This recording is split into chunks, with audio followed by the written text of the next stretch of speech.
Okay, let's say that not all the people have the same view that at many corporations, not only in Singapore but other countries, we got the like a win-win solution, win-win benefit from the corporations. How that in the future, Indonesia, Singapore, or other country will get the win-win solution for every corporations? I think fundamentally we have to accept that cooperation, partnership, investments, partnerships, yeah, yes, involving other countries is never going to be a 50-50 setup in terms of the returns. Sometimes if we are in a partnership, you will be doing better than me. Okay. Sometimes I will be doing better than you. Okay. But I think the fundamental thing is that we both agree that we are both better off working together, doing something together, rather than to try and do it separately and individually. Okay. I think that's the critical thing to understand. Okay. And for a country like Indonesia, which is, as I said, has a big young population, I think the question is how prepared and how ready the young people will be to think and act globally. Okay. Not just in terms of doing well in Indonesia. And I'm very happy to say, if you look at some of the startups and the companies that are coming up, they are already doing that. Okay. And I think this is something that has to be encouraged. Okay. You already talked about the corporations, economics, anything, right? What do you expect from the Indonesian government to enhance the cooperation between the Singapore and Indonesia? I think the cooperation between for diplomacy, for regulation or something. Yeah, I think cooperation in terms of different areas between Singapore and Indonesia. Okay. I'm very optimistic. I see that under the current government, for example, we have strengthened our cooperation in areas like defense. Okay.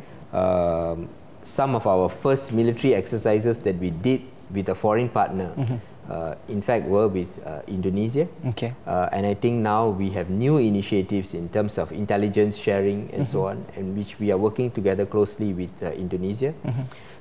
We are also doing more things together in terms of police law enforcement cooperation. That is also something that is very good. Okay. Cultural cooperation, educational cooperation, as what was discussed and agreed to at the leaders' retreat in Bali. These are also new areas that we are moving forward. But as I said, the challenge for us is not that whether we have cooperation or not. Okay. Obviously we do. Yes. Obviously we are improving on it. But I think the challenge for us is not to take this for granted, not to think that this will happen naturally. Especially in terms of the understanding between our two countries. The people of Singapore must understand the extent to which Indonesia is changing and how it is changing. Okay. And the people of Indonesia must also understand the opportunities that are out there for both of us when we work together, especially among the young people of the two countries. So very often I remind my friends in Singapore that Indonesia is not just Batam, Bali, Jakarta and so on. There is so much going on in other parts of Indonesia, and I think it's very important for us to understand that. Okay. Singapore and Indonesia have many corporations like in economy, but some of the corporations still have a centralistic. So in the future, Singapore government do you have want to have a cooperation to develop another province in Indonesia? I think what we are doing now is we are looking at how we have been investing and doing some of our projects and work in Indonesia. I think naturally there's a lot of focus in areas that are geographically close to Singapore. Okay. There's a lot of focus in areas where the infrastructure, both the soft and hard infrastructure, are developed. For example, West Java. Okay. So we have been looking at those places. Now what we are trying to do is to look at other areas, and which is why, as I said, we now have an industrial park in Kendal. And I think this is a kind of a launching pad to look at other parts of Indonesia. We also realize that it's not just about policies. It's about people. Okay. Whether the relationship at the top level between the president and the prime minister is good, whether the relationship between the ministers is good, and also our relationship with the people in the regions. Okay.